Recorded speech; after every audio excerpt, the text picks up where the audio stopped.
What we've been covering is like object essentials. We started off with arrays, and we stopped in between to go into objects more deeply, because like we were doing like an array of objects, and we're going to like a list of objects and things like that. And now we're going to start with arrays again. And so what we've done was a single dimension array of objects, and we've also done it with integers and strings. What we're going to look at is multi-dimensional array, and we've done one here. It's declared the exact same one the way as we do a single dimension, int square brackets, and we give it a name,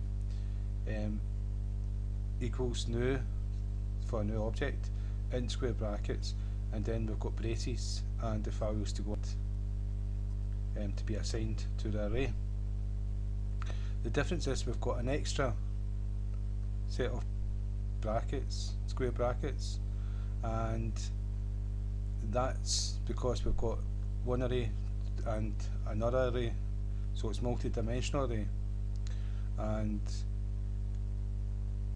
that means that when we give it a name as normal, then equals new, and then when we go int square brackets, we have the other square brackets. And what we do is we have the braces as we had before, the start brace and the end brace. And in between that we've got, because we're going to have three elements within this array, it's like we're going to have like x, that's going to be x, this one, and that's going to be y. So the first one's going to be 3 and the second one's going to be 3. So the second one is what is within the start and stop brace. So this would be the y, and this would be the y, and this would be the y, and it's 3 different ones of them. So that's 3 elements.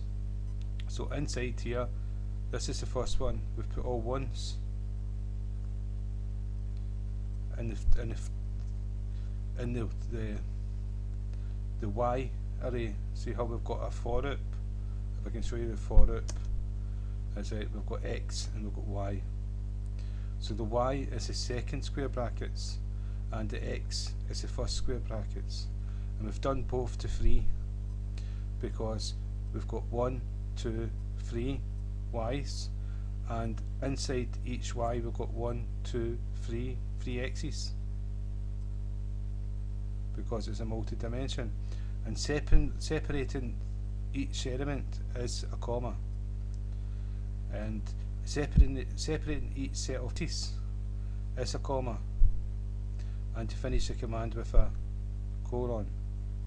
So it's the exact same, but the difference is that you've got braces within the braces with elements inside it, because it's a multi-dimension. This is a 3 by 3 array, so you would have three rows and you would have 3 columns, and times to each other, that would be 9.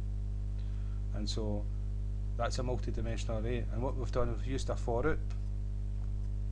We used a for loop to access and assign a single dimension array, and it was one for loop.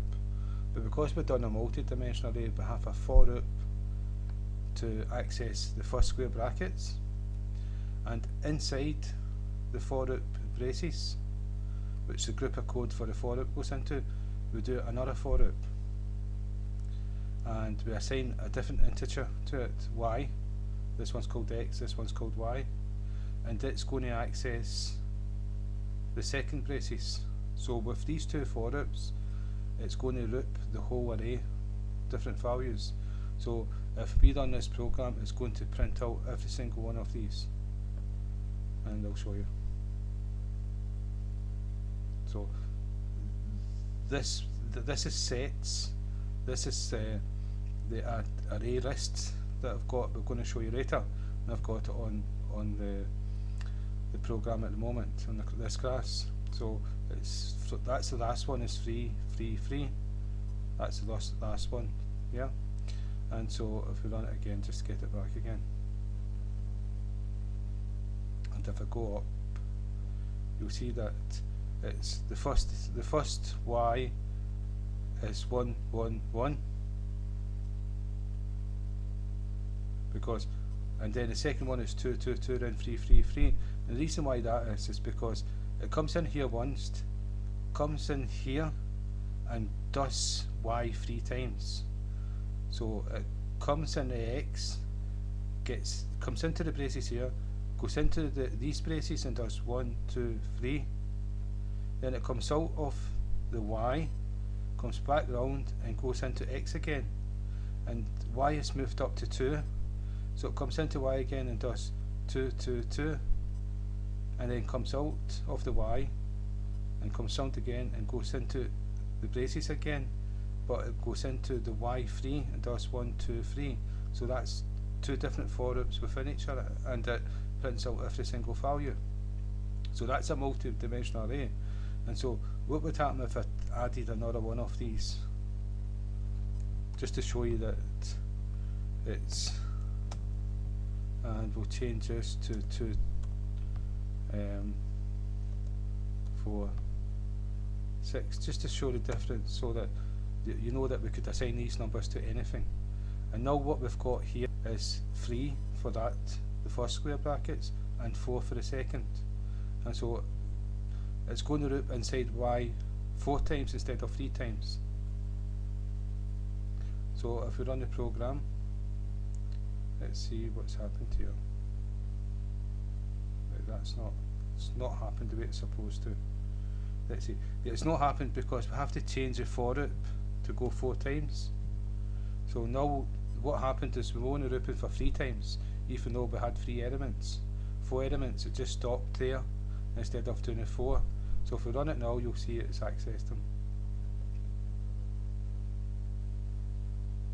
Exception. Out of bounds, that's a array. Yeah, it's out of bounds. It's this one's 3. I've got it wrong, it's the opposite way around. This one's 3 and this one's 4. This one's 4, so we've got 1 2 3 4. So this is x, inside these is x. I got it the wrong way around. And so if we run it now, it should work. Yeah, and you can see the last one's 6 4 2, and if we go up, it's like 1 1 2 2 2 3 3 3 and 2 2 4 6. Inside here is, I've got it the right way round. Inside here is y, and the second one is y, but we've added a 4th x rather than a 4th x. We've added an extra one here, so it comes in here once, loops here 3 times, that's these 3 here, so comes here, loops 3 times again, that's these 3 here again, comes out, comes in, loops 3 times again, comes, so it's the exact same. We added another x instead of another y. To add another y, you would actually, I'll take one away, so you just got 2, right? And so, and then that means y is 2, and doing this allows you to see what's happening. And so this is, so I need to change this to 2, and if I run the program now, you'll see that it's accepted that. So you can see the last one's 2 4, so you can see that straight away. So you got, it's went in the y twice, root twice, so it's went into x, root twice here, went into x, root twice here, went into x, root twice here, and went into x and root twice here. So that's 4, and so you can see what's happening here because of that. So that's x and y. So, and what I'm going to show you as well is an enhanced, and that's an enhanced for loop here, and that's the next tutorial. So again, thank you for your time, and I hope that's helped.